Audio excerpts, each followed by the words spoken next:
We often exhaust ourselves trying to be the heroes of stories that weren't written for us. True power begins when you stop seeking validation from those who overlook you and start building a world that belongs only to you. My fiancée Sarah had been diagnosed with a terminal illness, and not only did I ignore her, but I also flew overseas to clear my head. After the 100th missed call, my 36D personal assistant finally answered. On the other end, I could hear Sarah's voice, fraying at the edges, as she demanded, "Where are you? Who's with you?" I couldn't help but sneer. Didn't we agree to give each other freedom? We said we'd live our own lives. Can't you handle that? Sarah and I were stuck playing the childhood friends to strangers script. We had mutual feelings back in our teens, but before either of us could confess, she met her destined one, Ethan Reynolds. Under pressure from her parents, Ethan broke up with her right before graduation and flew abroad alone. Heartbroken, Sarah managed to get through college with my help. But just as she was ready to move on, the man who had abandoned her suddenly returned to start a business back in town. For reasons I couldn't fathom, Sarah not only poured all her savings into backing Ethan, but also became his personal assistant, staying by his side, working late into the night with him.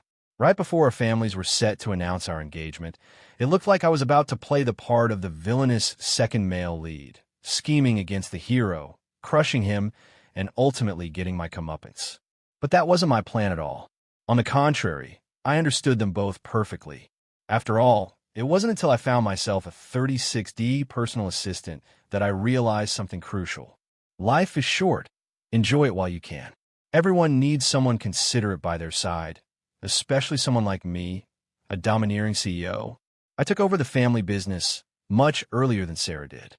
After all, she spent 3 years in high school and 2 years in college tangled up in romance, while I never slowed down my studies. By my freshman year of high school, I had already mastered everything on the SAT curriculum. Over the next 2 years, while Sarah was busy dating and chasing after Ethan, I was studying international finance under my father's mentorship. Over summer break, Sarah was off drag racing by the river with Ethan, while my father and I flew overseas to attend financial seminars. After the SATs, I got into my top choice school and major without breaking a sweat. I started formally taking on the family's arrangement to learn the ins and outs of corporate management. Sarah, on the other hand, was so devastated by the breakup that she bombed her entrance exam. The Williams family spent a fortune to get her into a private college that had a decent reputation among the wealthy circles. Coincidentally, the school was in the same city as mine, even in the same district. Mrs. Williams entrusted me with looking after her. I smiled and agreed, fixing my gaze on Sarah with deep, gentle affection as I said, "Sarah is just temporarily shaken by a setback. She's feeling a lack of self-worth. But she's such an exceptional girl. She deserves all the best things in the world. So no matter how many challenges lie ahead, I'll be by her side to help her become the best version of herself." Mrs. Williams looked at me, visibly moved, with a hint of deeper calculation in her eyes. Mrs. Williams was the epitome of a modern, independent woman. She appreciated hearing the right things, so I had carefully strategized every word. If Sarah kept obsessing over love and neglecting herself, the best way to protect her from being exploited by men was to always keep someone by her side, someone who could offer great benefits, someone deeply infatuated with her. After that, the Williams family handed over 3 projects to us. My father was very pleased with the outcome. Right before I left for university in the capital, he called me into his study. He asked, "What do you think of that girl from the Williams family?" I answered, "She's average. Aside from being pretty, you could say she's good for nothing." My father burst out laughing and nodded approvingly. He said, "Morrison, remember this. Emotions are worthless in the face of interests. Never be someone else's blood bag. You can like someone, but that liking should never outweigh your ideals and ambitions. For women who don't appreciate you and only know how to take, don't bother trying to change them or raise them. Treat them like overgrown children.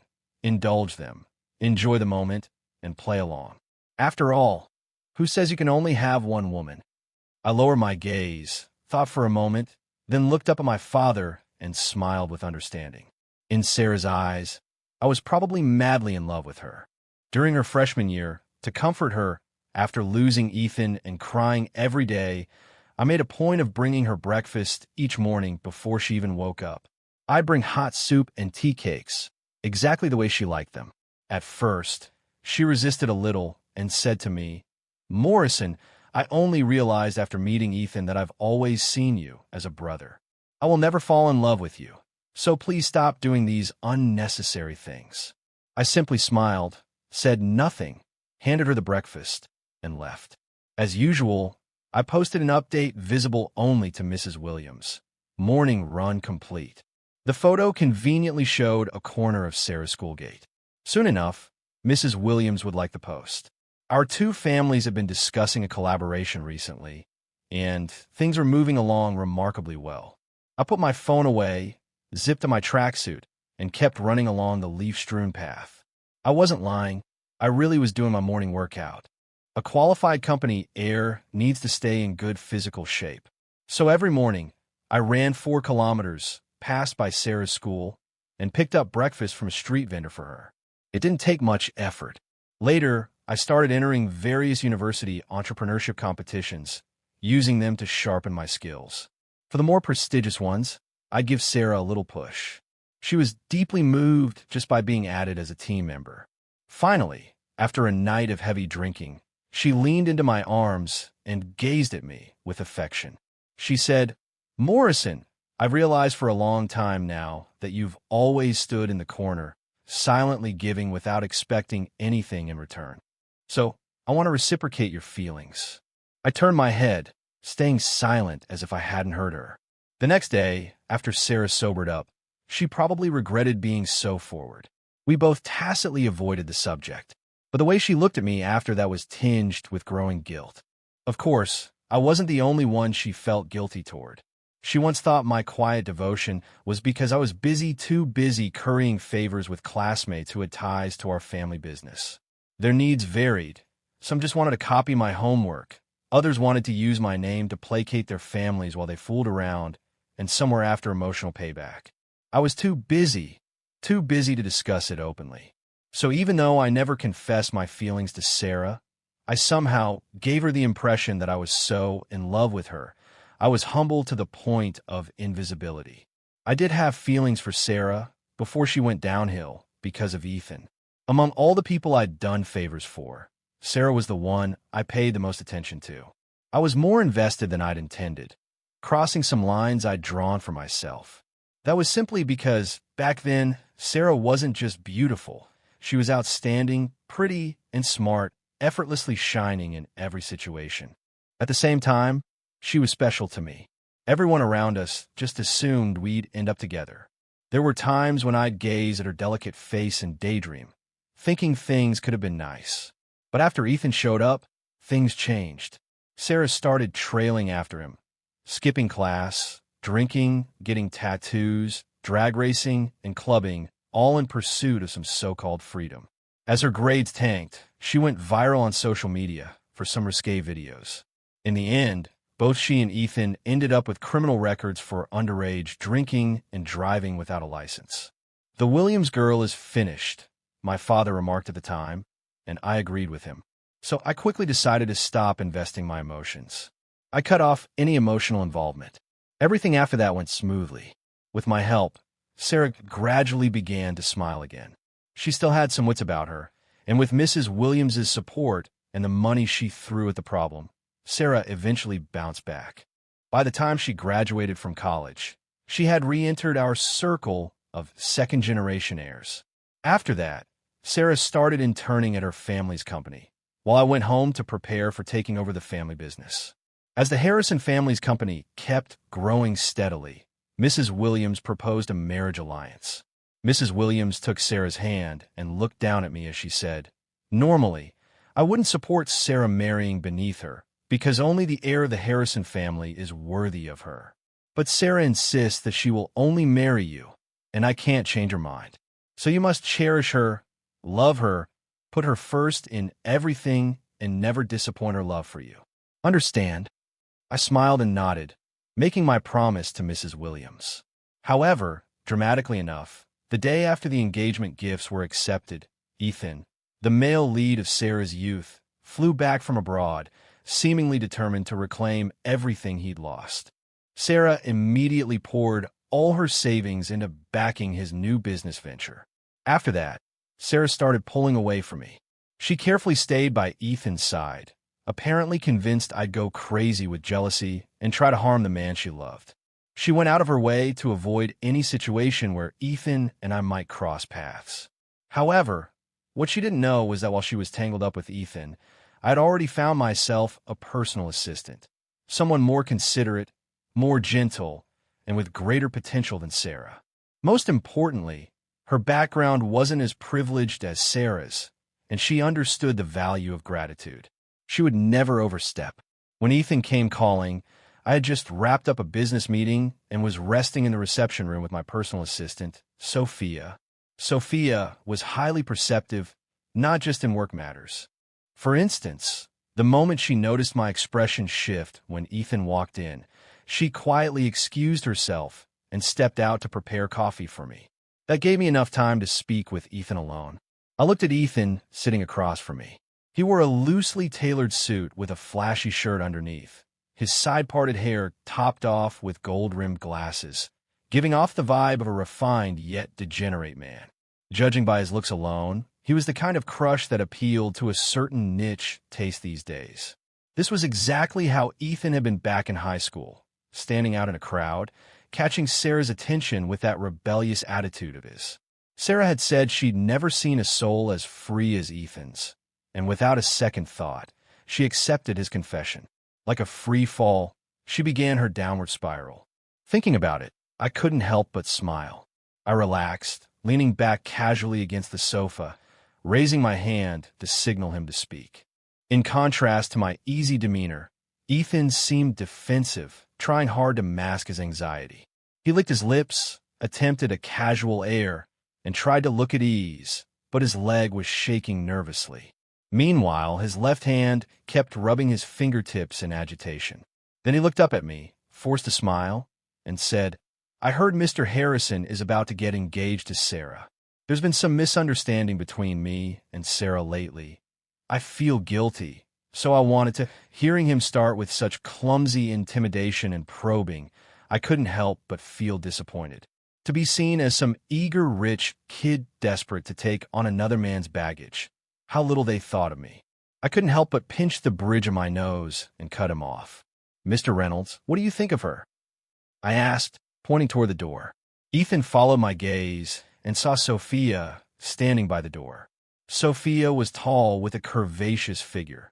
Even in simple business attire, her body was undeniably striking. She was holding a drink carefully, her eyes fixed on me ever since she'd come back. Seeing me look at her, Sophia smiled faintly through the glass door, her expression perfectly balanced, showing affection without being too obvious. Of course, this wasn't because Sophia was naturally gifted that way.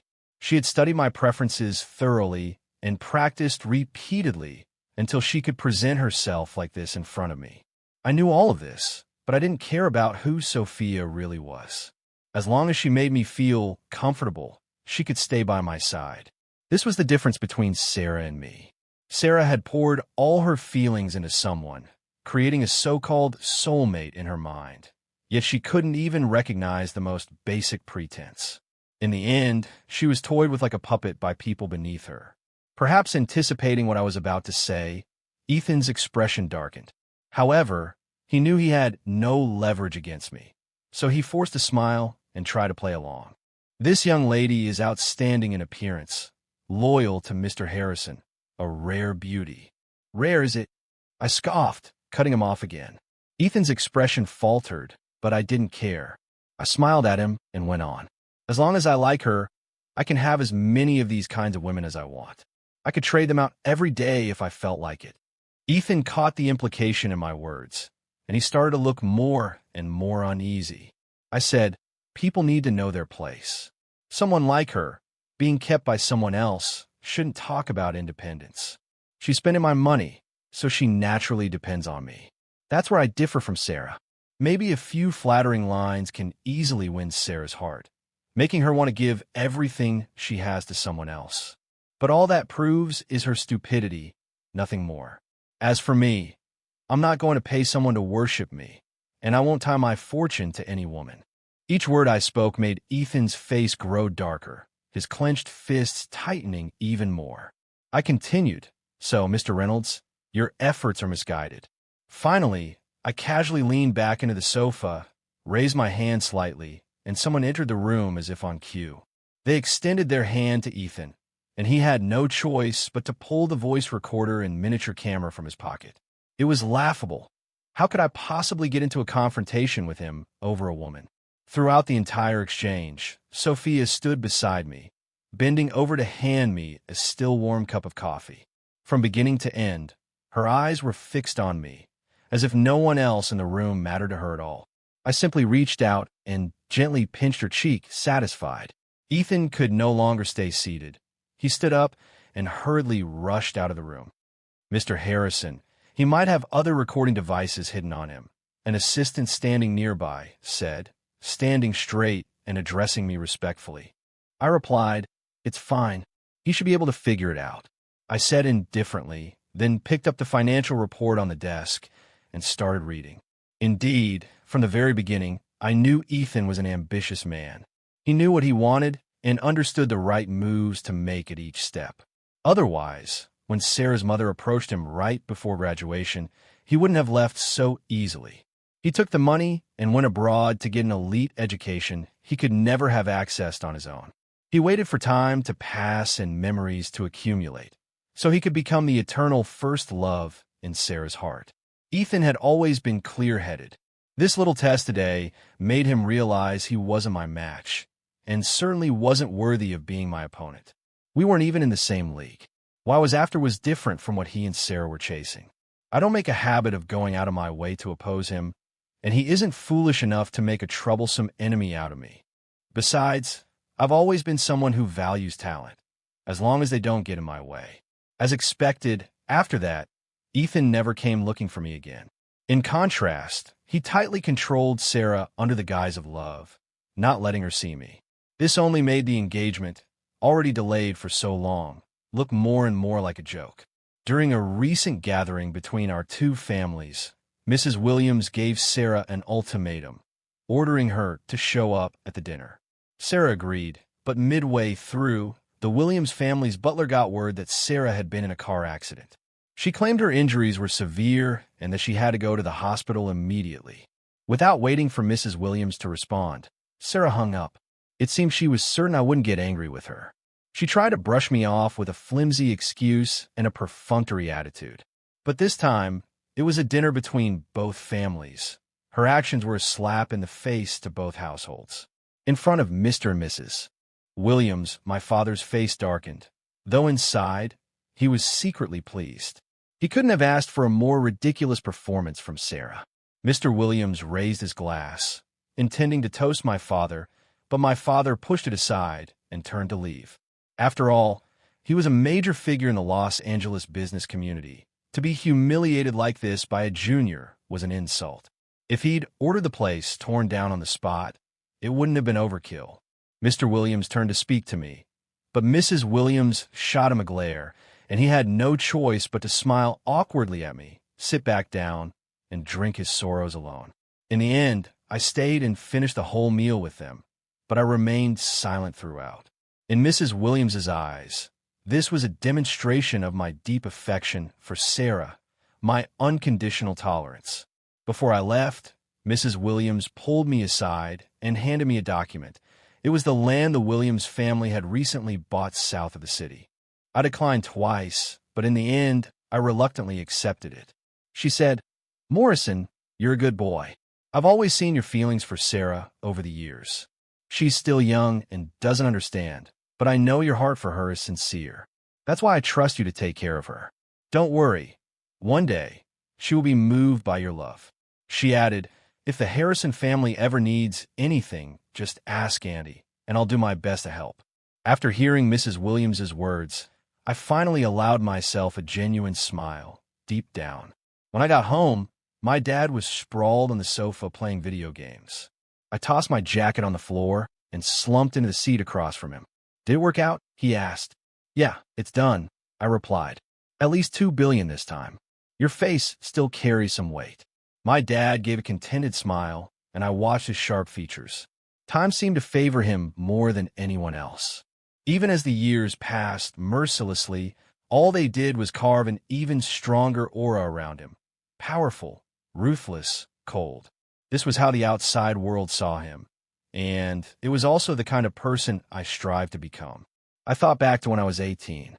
A woman claiming to be my birth mother had appeared, presented me with a beautifully packaged cake, and told me that from now on, I would have a mother to love me. She said, "Your father raised you to be a monster just like him. But to be human, you should live in the light. Now your mother is here to fill the love missing in your heart." After hearing her words, I smiled faintly. The woman thought I was accepting her, her eyes full of hope, her excitement and greed barely concealed. She had planned it all. She only showed up after I came into my inheritance rights on my 18th birthday. Once I acknowledged her, she'd have leverage against my father.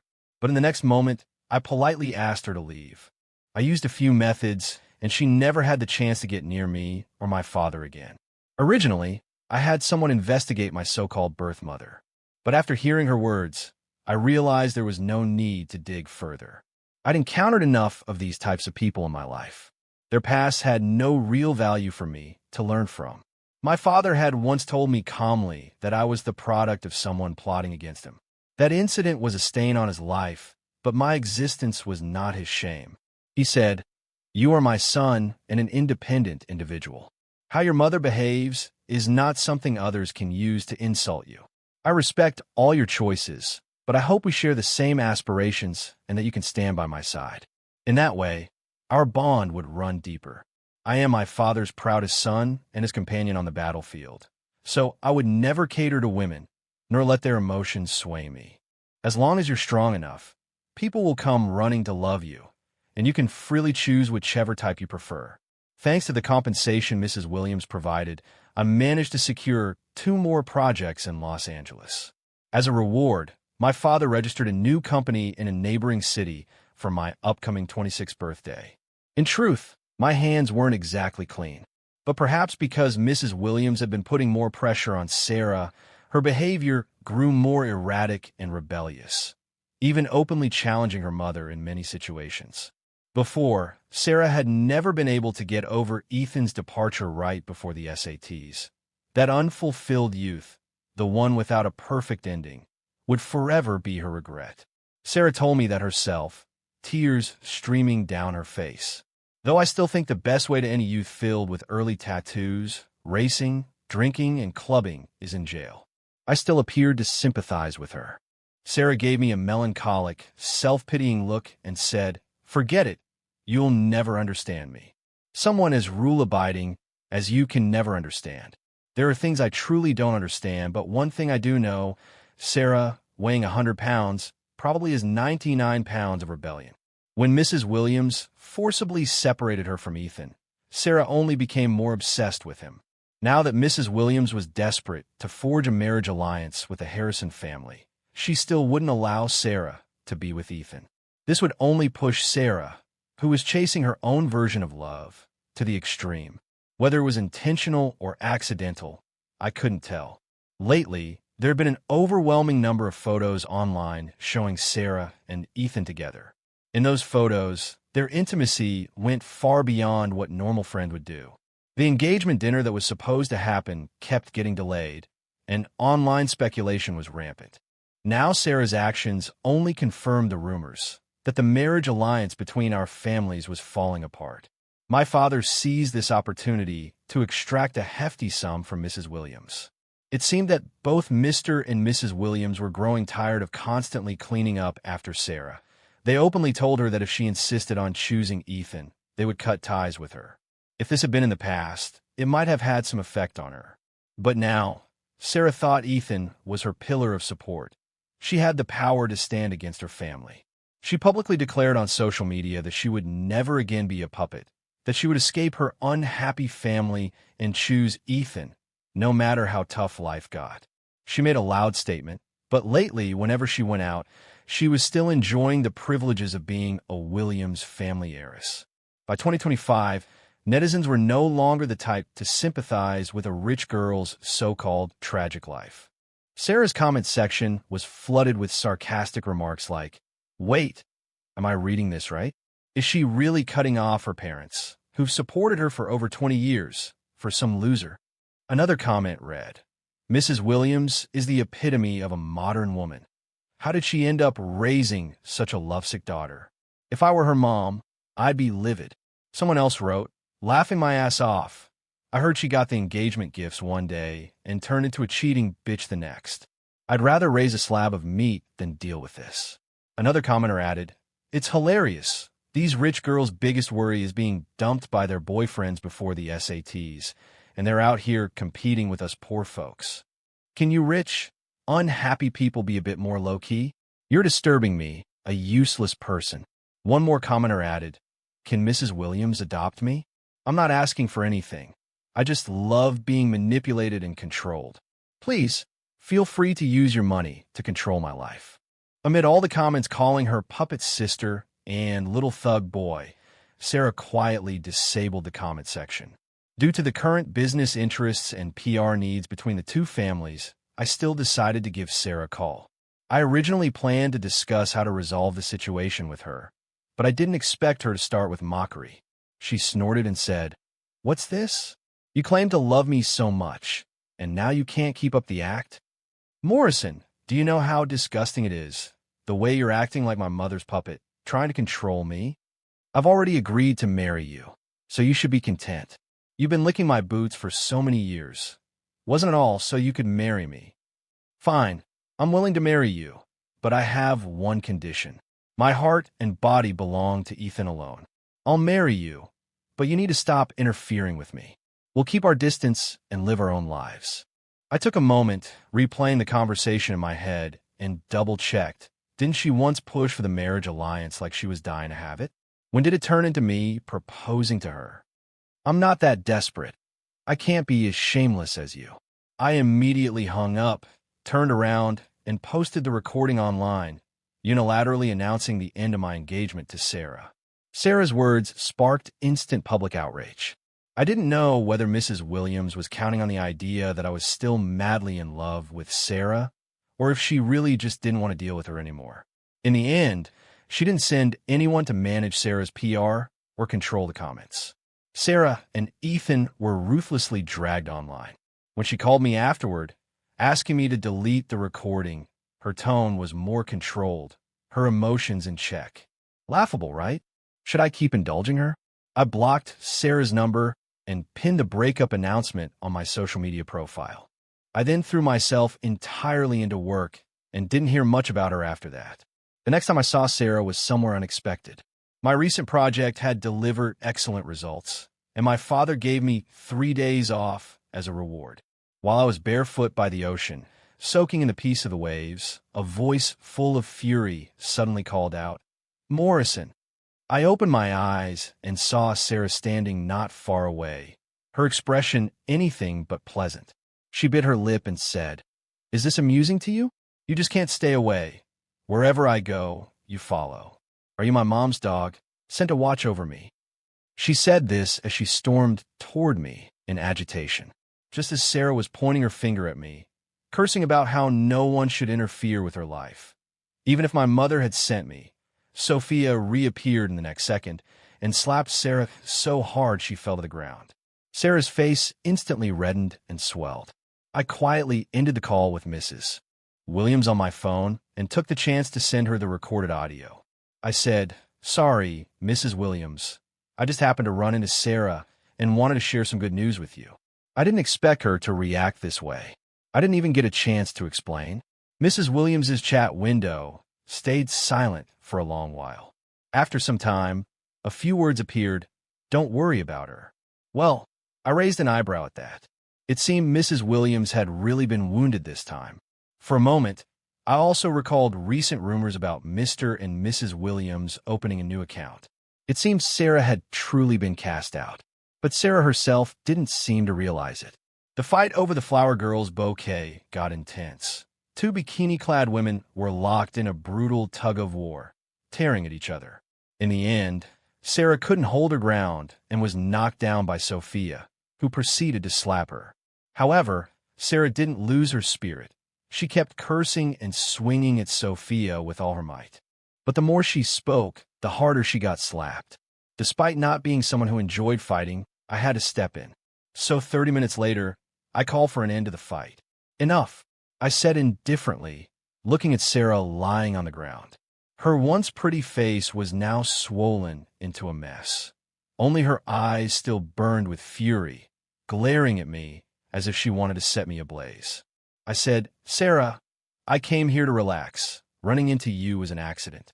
You suddenly losing your temper has ruined my mood, and frankly, I feel unlucky.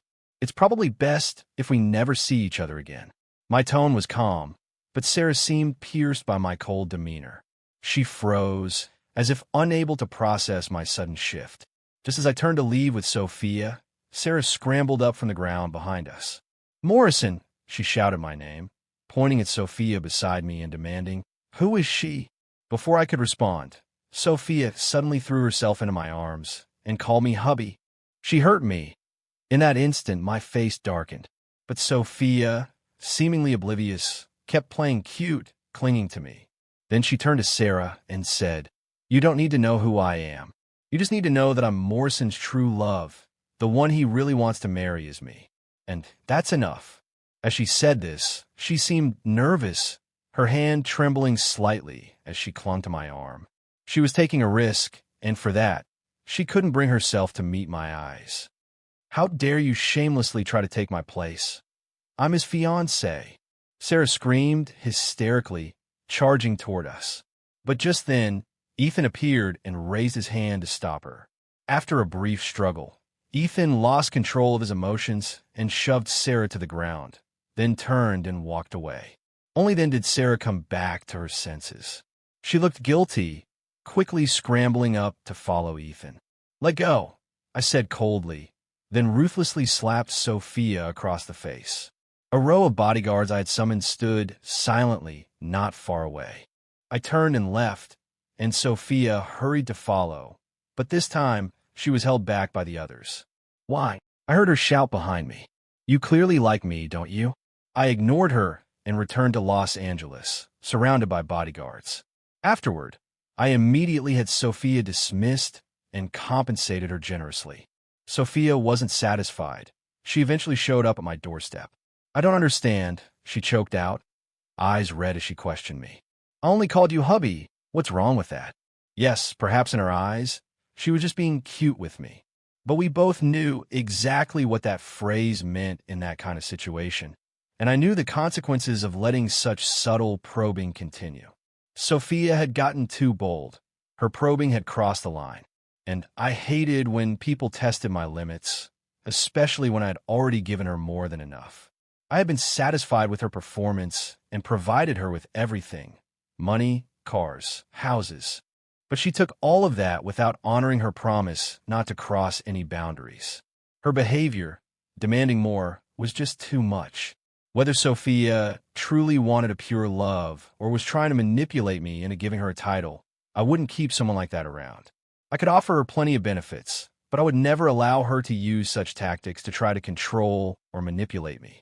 The next time Sarah came to see me, I had already replaced her. Still the same 36D, still the same innocent face, but this one was even more obedient than Sophia. Clearly, my current taste had settled into this type. But Sarah seemed to let out a sigh of relief, smiling at me and saying, "I knew you were just trying to make me jealous. Since you fired her, I'll forgive you, but don't do it again." She then glanced at my new assistant, her brow furrowing again. "Fire her too. I don't like her." I looked at her face, still bruised, not fully healed, then gave my new assistant a look. She understood immediately, stepped forward, and politely asked Sarah to leave. Sarah's expression darkened. Her gaze turned to me as she asked, "Morrison, what is this supposed to mean?" I pressed my temple and said, "I thought I made myself clear last time." I pulled out my phone, brought up Sarah's previous social media post about wanting freedom, and said, Now everyone knows the marriage alliance between our families has fallen apart. If Miss Williams is spotted coming in and out of my company again, it won't be good for either of our reputations. I thought my words were objective and reasonable, with a bit of consideration for Sarah. But to my surprise, she became furious and angrily swept everything off the coffee table. She shouted, "I thought you'd understand me, Morrison. I always thought you were different from everyone else." I was speechless. Her betrayed, deceived expression made it look as if I was the one who had cheated. I was ready to throw her out, but since we were childhood friends, I patiently advised her, "You'd better start seeing me the same way you see everyone else." She choked back tears and said, "Why? Ethan's been through so much abroad. I just want to help him. Why do you all keep forcing me?" It seemed like she completely couldn't understand what I was saying, still rambling to herself. I didn't hesitate any longer and immediately called building security. As Sarah was escorted out, I calmly reiterated to her, "Miss Williams, the marriage alliance has been called off. You and I are now strangers. Please don't appear at Harrison's company again. You're not welcome here." It was only then that Sarah seemed to realize I was serious about cutting ties with her. Her eyes looked momentarily confused, and she unconsciously muttered, "Morrison." She didn't have the chance to finish her sentence, because I had already had her thrown out. Finally, the world was quiet again. I glanced at the time. Great, Sarah had wasted 40 precious minutes of my day. Now I'd have to stay late tonight to make up for it. Sarah and Ethan broke up again, because Ethan's company went bankrupt and because news spread that Mrs. Williams was pregnant with a second child. In fact, these were the same event. When it became clear that Sarah had truly been abandoned, Ethan quickly drained the company and ran. This time, Sarah really suffered a blow. She became increasingly insecure and paranoid during her self-pity phase. Everyone was busy. The Williams family was preparing for the new arrival, while my father and I were focused on expanding our product market. In recent years, the internet had been full of new opportunities, like the live stream dramas that blew up earlier this year. The revenue they generated shocked everyone. Not only my family, but also several leading companies in Los Angeles were scrambling for a piece of this pie. Last month, the Williams family signed several big streamers for a trial run, only for them to get reported for tax evasion and sent to prison. Now every company was cautious. One wrong move and 100 others would pounce. But in the world of fame and fortune, no matter how dirty and corrupt things got, they were always covered up under a shiny surface. Once again, the Williams family sent us an invitation. This time, I was introduced to a young woman from a side branch of the Williams family. She fit my aesthetic perfectly, from her looks to her figure. During the dinner, Mrs. Williams specially arranged for her to sit beside me. Seeing that I didn't refuse, she smiled broadly. I knew what she was implying. The Williams family wanted to expand their market and didn't want to give up on the marriage alliance with the Harrison family. But they had just abandoned Sarah. The next option was still just a fetus with an uncertain future. Mrs. Williams wanted to use this to secure me. I hesitated, neither committing nor refusing. Mrs. Williams seemed somewhat displeased, while Mr. Williams was somewhat smug. He was proud of having a son so late in life and couldn't resist drinking a bit too much during the meal. Later, in his drunken state, he said to my father, "What's the use of making all this money? What's the point of life? Isn't it all about the wife, kids, and a warm home? That's the true meaning of a man's struggle. If you can't even get a wife or kids, then what's the point? A man like that is useless, living such a failed life." My father smiled and stroked his chin, and with Mr. Williams's smug look still on his face, he suddenly punched him in the nose. "Worthless fool! Who gave you the right to speak here?" Afterward, he wiped his hand on the remaining drink in his glass, and the room fell into a brief silence. Mr. Williams sobered up a little, and recognizing his mistake, apologized to my father. Actually, this wasn't the first time I'd noticed it. A long time ago, I realized that Mr. Williams had no real status in the Williams family. Despite it being the Williams Group, financial power was firmly in Mrs. Williams's hands. I even once suspected that Mr. Williams might be a kept husband. Later, I learned it was simply because he had voluntarily handed over the financial power to Mrs. Williams, thinking that doing so was an act of love and responsibility. This time, I didn't put on my usual mask of calmness. I threw my chopsticks down and splashed wine on the face of the girl next to me, who had been going on about how much she admired Mrs. Williams. Her face was filled with confusion, but I gave her a confirming look, making it clear I was venting my anger. I said, "Sorry, our views don't align. No need to continue this conversation." With that, my father and I made a high-profile exit. What had started as a farce ended with the Williams family publicly apologizing to us. Over the years, the balance of power between both families had shifted from being on equal footing to now, where the Williams family had been left far behind by the Harrisons. My father ignored them for half a month before reluctantly forgiving them. The very next morning, the Williams family sent another new person our way. While I was out for my morning run, she appeared abruptly and said, "What a coincidence." I didn't refuse, playfully leading her on for a short walk. Before she could finish her sentence, a familiar figure suddenly appeared in front of me. It was Sarah, who had emerged from the muck, looking somewhat different from before. When she saw me, her eyes lit up, but before she could call my name, her gaze shifted to the person beside me. Clearly, the two were familiar with each other, and the girl beside me was the first to speak, calling Sarah cousin. Sarah rolled her eyes and ignored her, then turned to me and asked softly, "Morrison, why are you with her?" I shrugged. "This is my new marriage prospect from the Williams family. We're working on building a relationship." Sarah froze when she heard that, her gaze filled with resentment, and she took a few steps forward, trying to grab my hand, but I pushed her away.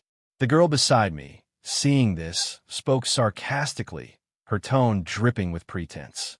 "Sis, you've been out of the picture for a while and lost all your manners. Didn't you hear what Morrison said? I'm his marriage prospect now."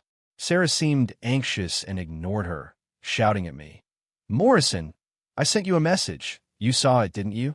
A message? Not long ago, my assistant had indeed reported that my personal inbox was flooded with junk mail.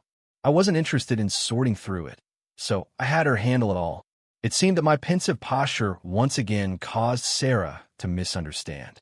She suddenly brightened up, her eyes sparkling, and said, "I understand now. You must have been forced into this. Wait for me. I'll go talk to my mom about this." With that, she turned and left, leaving me to stare blankly at her cousin, trying to figure out what had just happened. I had my assistant restore the junk emails in my inbox. Because there were so many, she thoughtfully selected the most representative ones for me to see. I quickly scanned through one. "Morrison, I've misunderstood you all this time. Ethan has been lying to me. It turns out you're the only one who truly loves me in this world. I'll wait." I didn't even finish reading the message before I quickly turned off my phone screen. The more I read, the more I feared I might lose brain cells. Sometimes, I really do admire Sarah. In the past few years, with the impact of new industries, many of Los Angeles's old aristocratic families have been undergoing transformations. Several families have been fighting each other to the death. And our generation of heirs, who grew up together, had long since joined this silent war. Yet Sarah's small mind always seemed preoccupied with romance novels, filled with love and passion. Sometimes I even think she's the punishment the Williams parents deserve. Over the years, they've hardly had clean hands. They've done every dirty deed possible in their scramble for business. And now their daughter has turned out to be a naive, sweet fool. I thought Sarah's last words were just empty talk. However, not long after, I heard that Sarah had returned to the Williams family. A daughter who had already been cast out couldn't expect to be pampered upon her return. Both my father and I didn't have much hope for Sarah, but we accelerated our efforts on other fronts. In the past, Mrs. Williams had planted many hidden traps in the project she gave us. She never intended to let go of the Harrison family's juicy steak. Even if the marriage alliance had really succeeded, this old fox would have found the perfect opportunity to detonate the bomb and completely ruin the Harrisons. Mrs.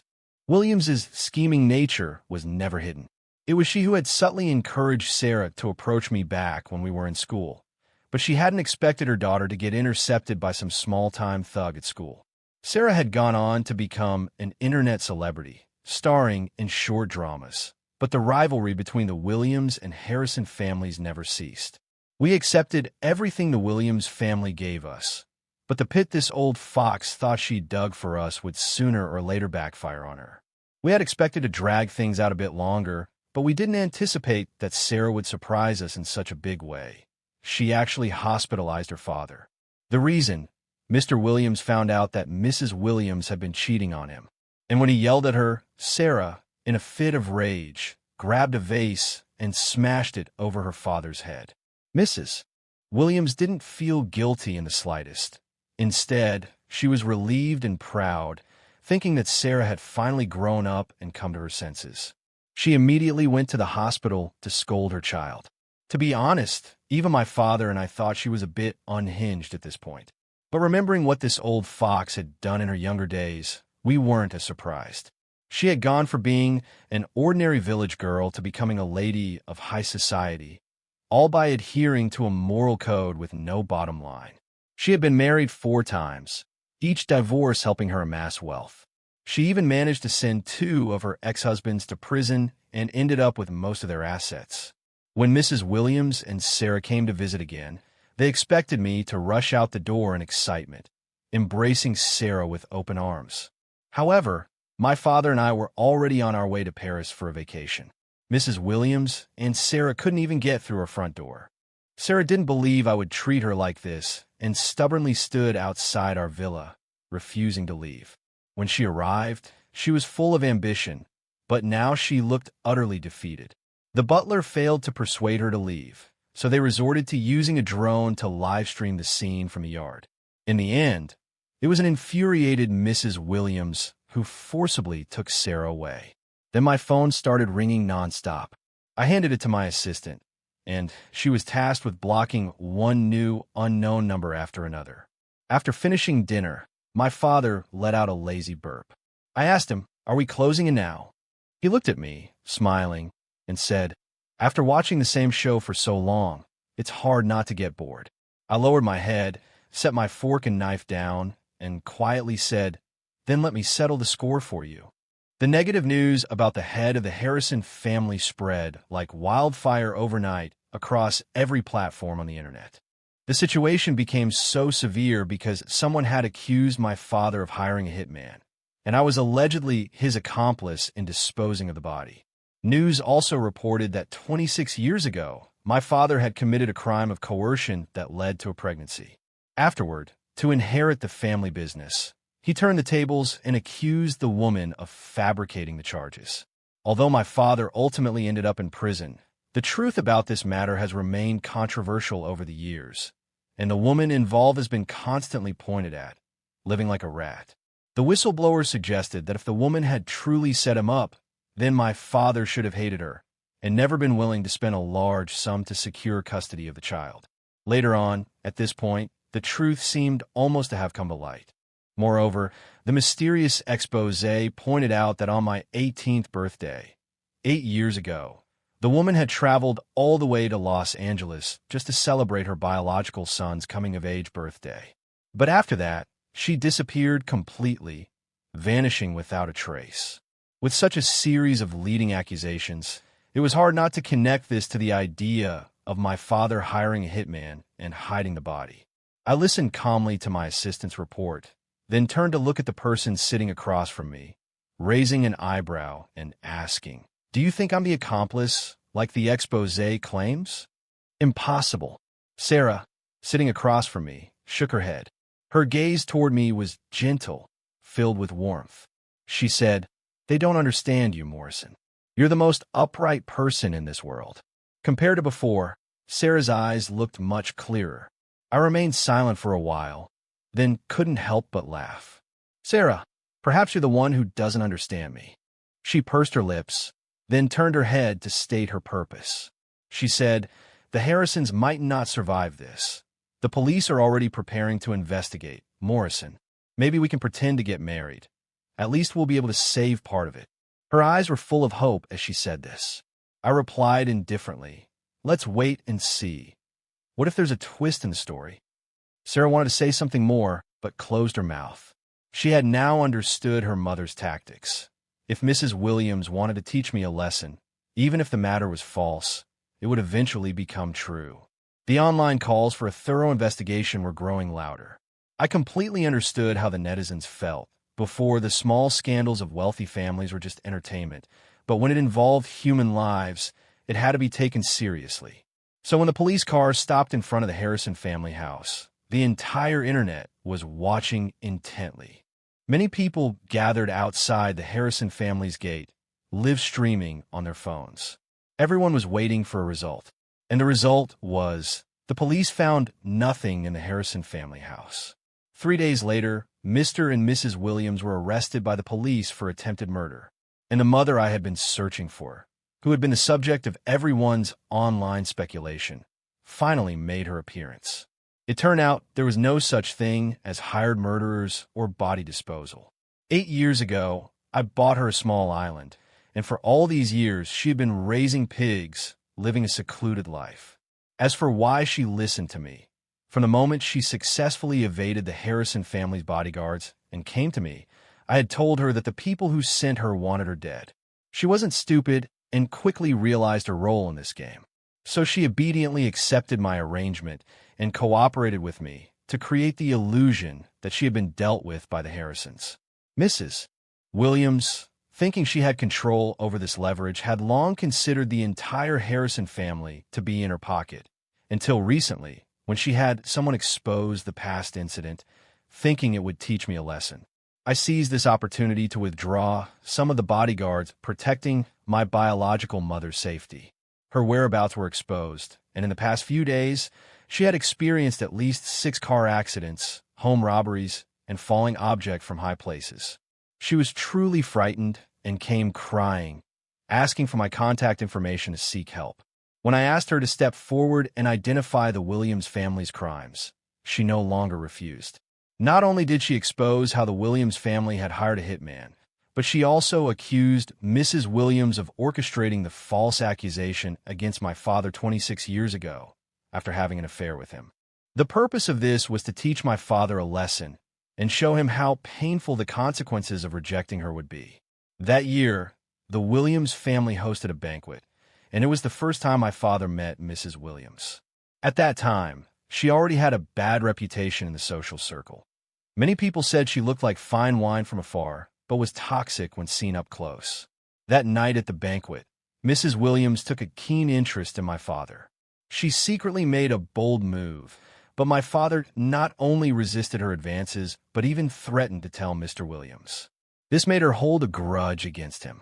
Now, with Mr. and Mrs. Williams in prison, Sarah stood outside my house in the storm, waiting all night, trying to beg me to let her parents go. I said, "I told you there would be a twist." I looked down from the second floor, smiling as I spoke to her. "Don't get too excited. The old fox won't fall so easily." My father, standing behind me, patted my shoulder. I smiled and nodded in agreement. I showed Sarah a clear way out. Mrs. Williams may have fallen, but the Williams family hadn't collapsed yet. It was just a matter of replacing the person in power. Everything was far from over. She choked up and asked, "Do you really have to be this ruthless?" I remember when she came to see me half a month ago, and I asked her, "If the truth isn't what the public thinks it is, what will you do? Help me or help your parents?" Sarah's answer at the time was, "Morrison, why are you overthinking this? We can get married first, transfer some of the assets, and I'll always stay by your side to face the challenges together." Her tone was gentle, but it couldn't hide her desire to control me. Since that was the case, I could only give her back as much. The day the Williams family was reported for major tax evasion, I boarded a flight to Iceland with my assistant for a vacation. Just when things seemed to be going smoothly, Sarah was diagnosed with terminal stomach cancer. Her reckless youth, filled with indulgence, had finally brought her retribution. Many years later, Sarah couldn't hold on much longer. Soon after, Mr. and Mrs. Williams were convicted of economic crimes, attempted murder, and several charges related to organizing, leading, and participating in organized crime. By the time they got out of prison, Sarah would probably have aged another 3 years. When the plane landed, My assistant told me Sarah had been calling me nonstop. I thought for a moment and decided to pick up. On the other end of the line, Sarah's voice was choked with tears. She said, "I'm dying, and you really won't regret this? Morrison, from now on, you've lost a girl who was completely devoted to you." I responded, "Completely devoted?" I couldn't help but laugh. Was she completely devoted on the first day of our engagement and then cheated the next day? Or was she the one who kicked me when I was down during my most difficult times? Sarah, you don't measure up as an opponent, and frankly, you're not worthy as a human being either. There was a long silence on the other end. After a while, she finally found her voice and said, "Morrison, you don't understand. I really loved you. I cut her off. You were just confused, right? You were fooled by a scumbag." I chuckled and said, "It's okay, Sarah, I understand." With that, I subtly raised my hand to the assistant beside me. She immediately understood, leaning her head against my palm and softly calling out, "Young Master Harrison." "Morrison, who is she?" Sarah's voice exploded on the phone. I didn't answer her directly, just spoke lightly into the receiver. "You know the reason Ethan came back? Because I had someone tip him off about your situation, letting him know that his ex-girlfriend was still thinking about him. He came running like a fool. What I didn't expect was that I thought Sarah would at least pretend for a bit, but she didn't even try to fake it. She immediately jumped into Ethan's arms. Not only that, she had to throw a few jabs at me, imagining two men fighting over her in jealousy and despair, just to satisfy her own vanity. I laughed. Who would want to be with a woman like this? Certainly not me. Late at night, I got a call from my father. "You did well," he said, his voice filled with a sense of relief. Then he added, "I'm sorry for trapping you in my hatred for the past 20 years. From now on, I hope you can fully take control of your life and soar freely." I smiled and said, "This is exactly what I've wanted to do, Father. To be born with the bloodline connected to you, to be taught by you, and to avenge you. This is the sweetest thing I could ever desire." In the depths of my heart, I silently completed the words, then turned my gaze toward the depths of the night. My memories were once again pulled back in time. On my 18th birthday, that woman with a face full of schemes appeared before me. I didn't bother learning about her past. Instead, I had someone investigate who sent her. Following the trail, I learned some old stories. 30 years ago, in Los Angeles' business world, a rising star emerged. He was from a prestigious family, highly educated, and had an ambition that others lacked. His early life was remarkably smooth, loyal friends, a successful career, and a lover he met by chance. However, it was that seemingly gentle and understanding woman who turned out to be a pawn, bought by his rivals. After a brief role-playing act, she accused him of coercion, leaving him with scars and a false accusation. After his arrest, he fell into despair. It was a critical period in his career. His self-established company was about to go public, but with irrefutable evidence against him. How could he clear his name? His old friends distanced themselves, and even his parents abandoned him. What had once been a life full of luxury and promise quickly turned into a farce. Like a joke, it turned out that parental care and a lover's affection only existed under certain conditions. In the face of power and profit, emotions were shown to be so unreliable. So later, he made his final compromise in life. He used his remaining savings to secure custody of his son and named him Morrison. He left the family, raising his son alone, teaching him everything. In the end, before his parents passed away, he single-handedly revived the fading family business and officially took control. Yet the mockery never ceased. No matter how high he rose, his former rivals always looked at him from an elevated position, waiting to push him back down to the bottom. And now, those mocking voices and gazes finally disappeared for good. Yes, I had noticed it when I was very young, the contempt in Mrs. Williams's eyes when she spoke with my father. From that moment, I understood who my target was. It took me 20 whole years to make Mrs. Williams believe that I was wholeheartedly devoted to her daughter. After all, no matter how cunning the old fox was, it's hard to question a child's sincerity. Even my father didn't realize that I had been intentionally getting close to Sarah from the start. But I'll never forget, I am my father's child. I should stand side by side with him against our enemies. My goal is to climb the mountains my father climbed, not to be trapped by the mundane dogma of society or others' control. This is my lifelong creed, and it will never change.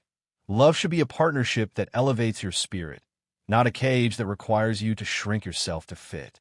By choosing your own growth over the chaos of others, you turn the shadows of the past into the foundation of a fearless future.